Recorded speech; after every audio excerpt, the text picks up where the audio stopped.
Can police be able to move forward with their June cadet classes? It's a big question right now as the initial investigation into allegations of racism at APD has taken longer than expected. We were expecting to get an update today at the Public Safety Commission meeting, but as KXAN's Candy Rodriguez reports, that meeting has been canceled. Good morning, Candy. Hey, good morning. The reason behind the cancellation is a logistic one. Public Safety Commission Chair Meghan Hollis tells me they're working on a way to meet virtually.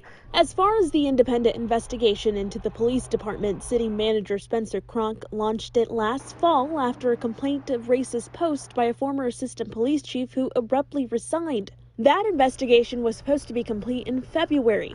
When we checked in February, the city said it would release a written report in the next few weeks. It's now been over a month. City officials blamed the delay, at least partly, on the coronavirus. But until it's complete, City Council will not be able to launch its own separate audit into APD's culture and hiring practices. That puts the June cadet class in jeopardy. The Public Safety Commission recommended pausing new hiring in December, but says APD is already facing staffing challenges with the pandemic.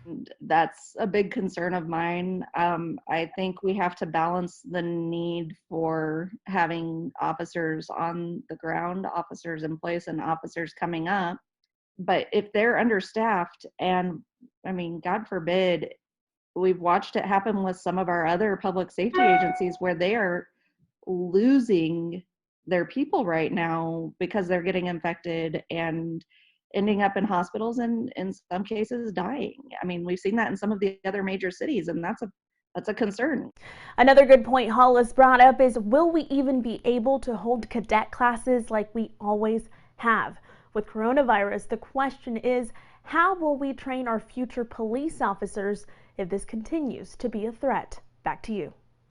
Candy Rodriguez for us this morning. The city tells us that third-party investigator is close to finishing her review.